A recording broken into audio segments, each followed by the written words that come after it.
chunam ya phi ngai ap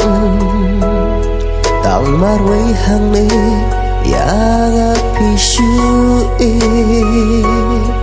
jin dat nganang mu phi long kum kas im ha đã không bóng yang api shed kela balik kuni kerja apa mensi ngala ihok ya pi ngadang kemau ya kita kismi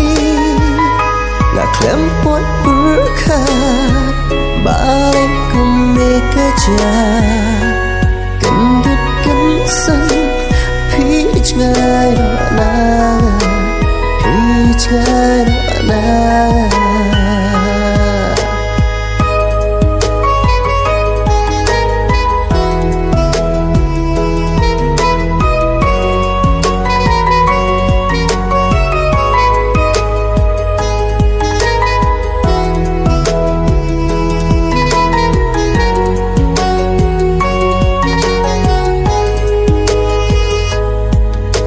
jing iba shisha happy ngalara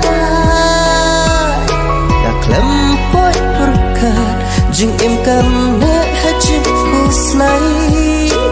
ngadak mutba pi hok ya bembat pilong tak haki jing rumah hapa mensi ngala ihok ya pi ngadang kemau ya kita kismi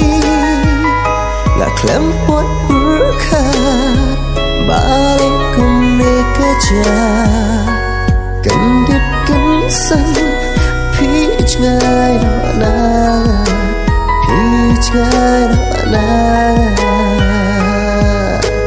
kom usenti batha bakiro tang yapi bai